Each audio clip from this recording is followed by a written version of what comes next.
हाय दोस्तों, मैं सुबोध कुमार आपका स्वागत करता हूं आपका अपना यूट्यूब चैनल जिसका नाम है जीके भारत बिहार पर। तो हम चंद्रमा का पार्ट 1 सौरमंडल में जो है अपलोड कर दिए थे। वैसे दोस्त जो नहीं देखे हैं, इस वीडियो के डिस्क्रिप्शन में मैं उसका लिंक दे दिया हूं, वहां से जाकर आप पहले वो वीडियो देखिए तब ये देखिए तो ज़्यादा समझ में आएगा। तो चंद्रमा से कुछ और क्वेश्चन बच गए थे, उसको हम इस वीडियो में पूरा कर देते हैं। जैसे कि चंद्रमा पृथ्वी का चक्कर लगाता है तो उस समय क्या होता है, कभी नज़दीक हो जाता है, कभी दूर हो जाता है। इससे क्या बनते हैं, इस घटना को क्या कहा जाता है वो देखते हैं।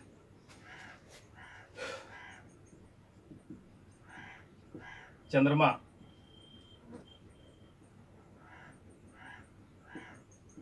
जब पृथ्वी से दूर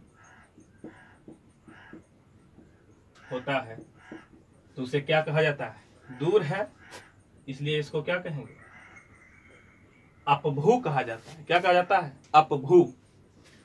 और जब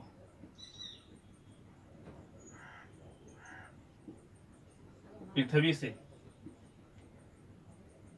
के पास होता है तो उसे क्या कहा जाता है, उसे उपभू कहा जाता है। क्या कहा जाता है, उपभू कहा जाता है। यानी नजदीक है, नजदीक आ गया पृथ्वी और चंद्रमा तो उसे कहा जाता है उपभू। जैसे उसमें क्या कहा जाता था, सूर्य और पृथ्वी में उपसौर कहा जाता था, उसी तरह से इसमें है उपभू कहा जाता है। और दूर आता है जब पृथ्वी और सूर्य के बीच जब अधिक दूरी रहता था परिक्रमा के समय में, तब उसे क्या कहा जाता था, अपसौर। वही बात यहाँ पर है, जब चंद्रमा जब है जो पृथ्वी का चक्र लगाता है तब सबसे दूर होता है तो उसे अपभू कहा जाता है, सबसे नजदीक होता है तो उसे उपभू कहा जाता है। इतनी बात समझ में आ गई। अब आइए क्वेश्चन क्या बनता है इससे क्वेश्चन बनता है अब 3 क्वेश्चन और, सुपर मून, ब्लड मून और एक ब्लू मून। उसको भी देख लेते हैं, इसका स्क्रीनशॉट ले लीजिए।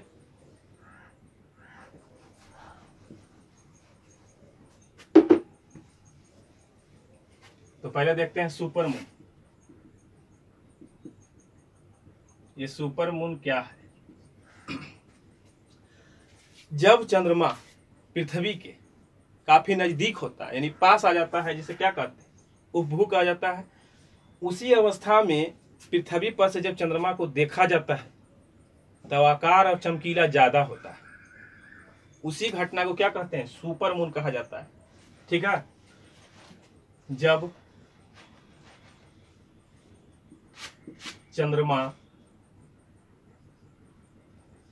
पृथ्वी के नजदीक यानी कि पास आ जाता है तो पृथ्वी से चंद्रमा का आकार बड़ा दिखाई देता है। कितना बड़ा दिखाई देता है, चंद्रमा का जो आकार है 14% बढ़ जाता है। कितना बढ़ जाता है, 14%। 14% बढ़ जाता है। तथा चंद्रमा जो है 30% अधिक चमकीला दिखाई देता है।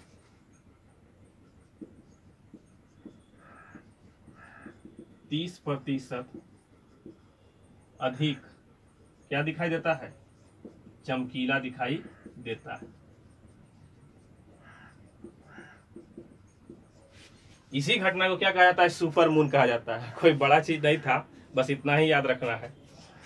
जब काफी नजदीक हो जाता है, जब नजदीक हो जाता है जिसे उपभू कहा जाता है, इसी घटना को कहा जाता है क्या, सुपर मून कहा जाता है। इसमें क्या होता है, चंद्रमा का जो आकार है वो 14% बढ़ जाता है और चमकीलापन जो है वो 30% अधिक हो जाता है।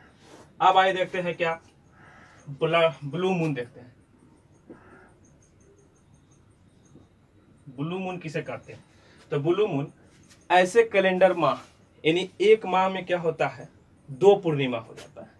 एक माह में क्या 2 पूर्णिमा हो जाता है तो इस दूसरी पूर्णिमा को क्या कहा जाता है, ब्लू मून कहा जाता है। दूसरी पूर्णिमा को क्या कहा जाता है, ब्लू मून कहा जाता है। यानी एक कैलेंडर माह में जब 2 पूर्णिमा होती है तो दूसरी पूर्णिमा को क्या कहा जाता है? कहा जाता है ब्लू मून कहा जाता है। लेकिन इसमें एक अंतराल होता है, यानी कि 31 दिन से कम अंतराल होना चाहिए। अंतराल कितना होना चाहिए? अंतराल 31 दिन से कम होनी चाहिए, ठीक है। लेकिन ब्लू मून में क्या होता है कि अगर यही घटना जो है लगातार 2-3 महीने हो जाए, यही घटना जो है ब्लू मून की घटना लगातार 2-3 महीने अगर हो जाता है तब उसे मून ईयर कहा जाता है। यही घटना अगर दो या अधिक माह होती है तो उसे क्या कहा जाता है? उसे मून ईयर कहते हैं। क्या कहते हैं? मून ईयर कहा जाता है। यही घटना अगर 2-3 महीने लगातार हो जाए तब उसे मून ईयर कहा जाता है। इतनी बात समझ में आई? जब चंद्रमा पृथ्वी के नजदीक, पृथ्वी से आकार में क्या होता है? देखने पर, पृथ्वी से देखने पर, यहाँ देखिए दोस्तों, देखने लगाना है, देखने पर आकार बड़ा दिखाई देता है, 14% आकार उसका बढ़ जाता है तथा चंद्रमा का जो है चमकीलापन 30% अधिक हो जाता है, उसे सुपर मून कहते हैं। अब ब्लू मून की घटना वैसी घटना है जब एक कैलेंडर माह में जब 2 पूर्णिमा होती है तो दूसरी पूर्णिमा को कहा जाता है ब्लू मून। अब यही घटना अगर 2-3 या से इससे ज्यादा अधिक महीने में अगर घट जाए तो उसे कहा जाता है क्या? मून ईयर कहा जाता है। इतनी बात समझ में आ गई? इसका स्क्रीनशॉट लीजिए, फिर देखिए आप देखते हैं ब्लड मून को, ठीक है। अब देखते हैं ब्लड मून।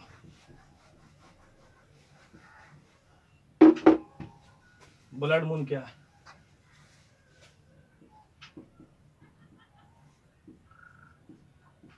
ब्लड मून में देखना है जब एक वर्ष में लगातार जो है पूर्ण चंद्र ग्रहण 2 या 3, 4 हो जाए, जब एक वर्ष में लगातार जो है पूर्ण चंद्र ग्रहण 4 बार हो जाता है तो उसे ब्लड मून कहा जाता है। जब एक वर्ष में लगातार 4 पूर्ण चंद्र ग्रहण होती है तो उसे क्या कहा जाता है? ब्लड मून कहा जाता है। इतनी बात समझ आए दोस्तों? जब एक वर्ष में लगातार 4 पूर्ण चंद्र ग्रहण की घटना हो तो उसे क्या कहेंगे? ब्लड मून कहा जाता है। ब्लड मून कहा जाता है। तो हो गया दोस्तों, आज चंद्रमा पर से समाप्त हो जाता है। अब आते हैं मंगल पर। इसका स्क्रीनशॉट ले लीजिए, ठीक है। तब शुरू करते हैं मंगल।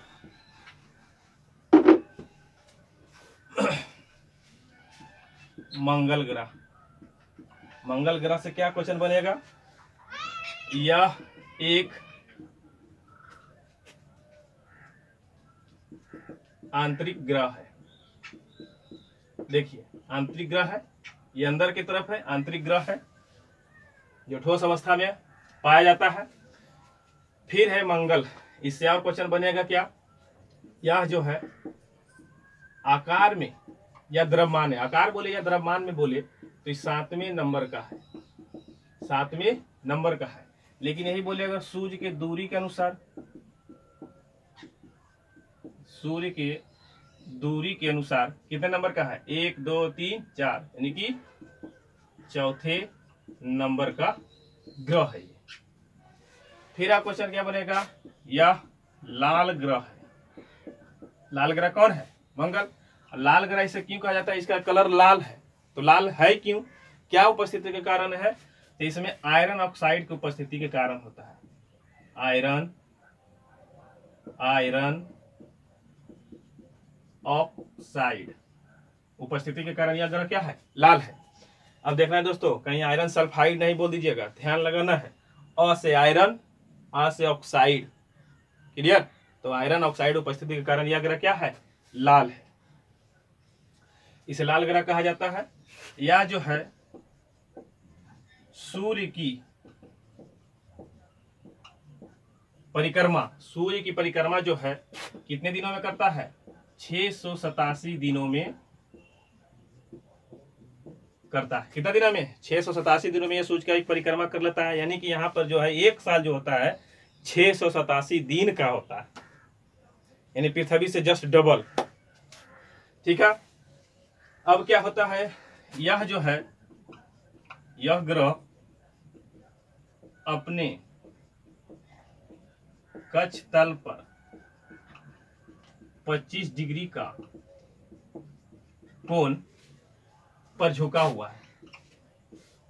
अपने कक्ष तल पर कितना डिग्री पर झुका है, जिसके कारण क्या होता है, यहाँ भी जो है ऋतु परिवर्तन होता रहता है। ऋतु परिवर्तन होता है। यह अपने कक्ष तल पर 25 डिग्री का कोण बना है, कोण पर झुका हुआ है। इसी कारण यहाँ पर भी जो है पृथ्वी के समान ही ऋतु परिवर्तन होता है। जो हम सब का पृथ्वी पर होता है 4 मौसम, यहाँ पर भी 4 मौसम, ठंडा, गर्मी, बरसात जो भी होता है ये सब यहाँ पर होता है। फिर यह क्या क्वेश्चन बनेगा, इसका स्क्रीनशॉट लीजिए। यह एक आंतरिक ग्रह है, आकार में 7वें नंबर का है, दूरी के अनुसार 4थे नंबर का है, लाल ग्रह है। आयरन ऑक्साइड के कारण सूर्य की परिक्रमा 687 दिनों में करता है। उसके बाद यह ग्रह अपने कक्ष तल पर 25 डिग्री का कोण पर झुका हुआ है। यही कारण है कि यहाँ पर भी ऋतु परिवर्तन होता है पृथ्वी के समान। इसका स्क्रीनशॉट लीजिए। और क्या क्वेश्चन दोस्तों, मंगल ग्रह का भी जो है क्या पृथ्वी के समान ही 2 ध्रुव होते हैं। 2 ध्रुव होते हैं। क्लियर। फिर और क्वेश्चन बनेगा क्या, यह अपने अक्ष पर 24 घंटा में एक चक्कर लगा लेता है। 24 घंटा में एक चक्कर लगा लेता है। अब इससे और क्वेश्चन क्या बनेगा, पृथ्वी के समान ही 2 ध्रुव होते हैं। यह अपने अक्ष पर 24 घंटे में एक चक्कर लगा लेता है, यानी पृथ्वी के समान ही चक्कर लगा लेता है। फिर इसका क्या है, इसका व्यास कितना है, इसका व्यास भी याद रख लेना है। इसका व्यास है 6796 किलोमीटर। इसका व्यास कितना है, 6796 किलोमीटर। मंगल का जो व्यास है कितना, 6796 किलोमीटर। फिर और से क्वेश्चन क्या बनता है,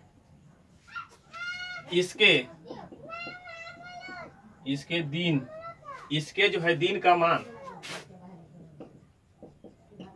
एवं अक्षीय झुकाव, दिन का मान एवं अक्षीय झुकाव जो है पृथ्वी के समान है। पृथ्वी के समान। इसका व्यास 6796 किलोमीटर।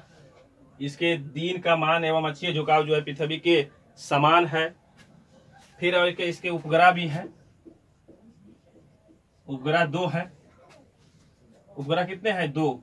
कौन कौन है, फोबोस, और ये कौन है, डीमोस। डीमोस है, फोबोस और डीमोस।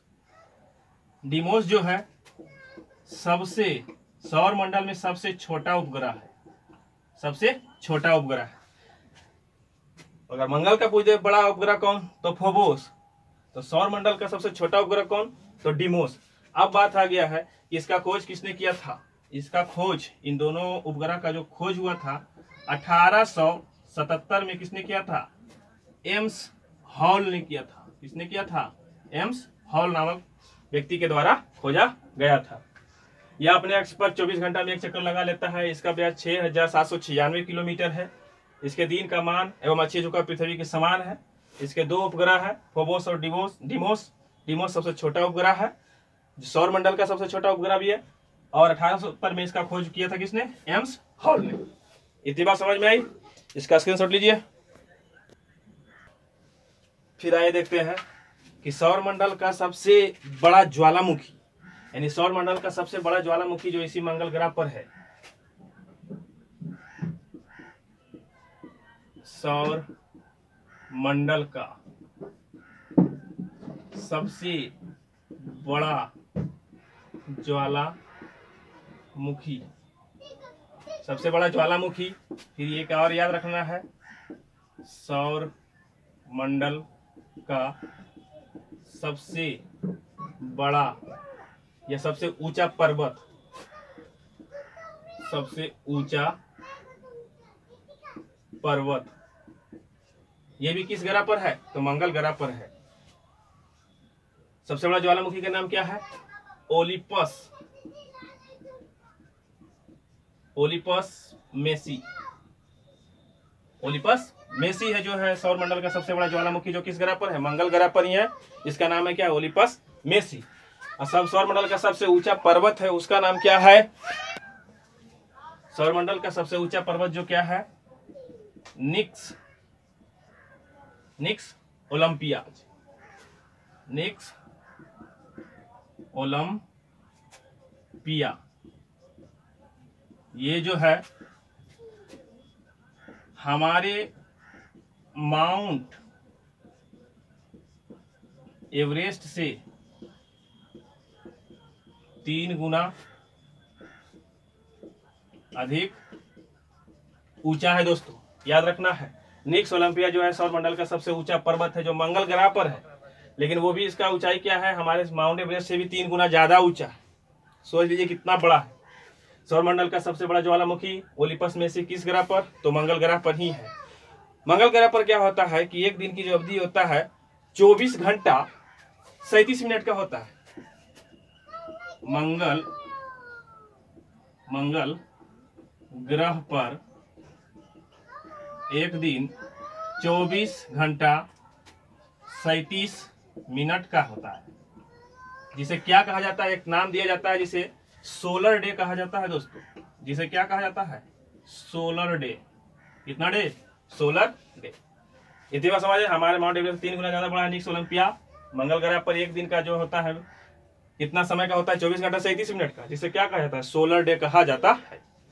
अब आइए कुछ और क्वेश्चन देख लेते हैं। आइए दोस्तों और कुछ देख लेते हैं क्वेश्चन, जैसे कि मार्स ओडेसी नामक कृत्रिम उपग्रह मंगल ग्रह पर भेजा गया, यह पता लगाने के लिए कि वहां पर क्या क्या चीज की उपस्थिति है। तो उससे मार्स ओडेसी कृत्रिम उपग्रह से पता चला कि वहां मंगल ग्रह पर जो क्या है? बर्फ है और हिम शीतित जल की जानकारी मिली। किससे? मार्स ओडेसी कृत्रिम उपग्रह से। इससे साबित हुआ कि हाँ वहां पर जल की उपस्थिति है, वहां पर जीवन संभव हो सकता है, इसीलिए इसको जीवाश्म ग्रह भी कहा जाता है। ठीक है। फिर आई भारत के द्वारा जो अभियान किया गया, इस पर भेजा गया, वो क्या था? भारत यानी कि ISRO, Indian Space Research Organisation, जिसकी स्थापना 1969 में, जिसका मुख्यालय कहाँ है? बंगलौर में। उसको जो है 5 नवंबर 2013 को श्रीहरिकोटा यानी आंध्र प्रदेश से भेजा गया था। कहां से भेजा गया था? आंध्र प्रदेश से। इस मिशन का नाम था मंगलयान, यानी कि मंगलयान को भेजा गया जिसका नाम था mom, Mars orbit mission. Mars orbit mission यह भारत का पहला अंतर्ग्रहीय अभियान था। अंतर्ग्रहीय अभियान जो कौन था? पहला मॉम। और क्वेश्चन बन जाता है, 2 क्वेश्चन और क्या देखना है दोस्तों। मॉम यानी मंगलयान भारत के द्वारा भेजा गया पहला अंतर्ग्रहीय अभियान था। कब भेजा गया था? तो 5 नवंबर 2013 को भेजा गया था। किसके द्वारा? तो भारत के इसरो के द्वारा। ये तो 2 चीज याद रखना है दोस्तों। फिर याद थोड़ा सा देख लेते हैं, फोबोस और डिमोस का व्यास देख लेते हैं कि वो कितना होता है। तो फोबोस का व्यास जो है 13.8 मील, वो 13.8 मील यानी बड़ा है वो, और डिमोस जो है छोटा है, उसका कितना है? 7.8 मील है। 7.8 मील है। तो इतनी बात जो थी दोस्तों मंगल ग्रह से, याद रखना बहुत जरूरी है। आपको एग्जाम में काफी हेल्प मिलेगा इससे। और क्या, इसका नोट्स बनाते रहिए। लगातार हम 1 बाय 1 करके ग्रहों के बारे में, उपग्रहों के बारे में, फिर क्षुद्र ग्रहों के बारे में बताते जाएंगे। इसके बाद फिर दूसरा चैप्टर शुरू करेंगे। तो बने रहिए हमारे साथ, इसी तरह से लगातार जानकारी जो है सौरमंडल से पूरा करेंगे। और वीडियो को शेयर और लाइक जरूर करिएगा। और नए थे चैनल पर, यदि आपको अच्छा लगा, पसंद आया होगा, जरूर आया होगा, तो चैनल को सब्सक्राइब कर लीजिएगा। ठीक है, तो फिर मिलते हैं नेक्स्ट वीडियो में। जब तक लिए धन्यवाद।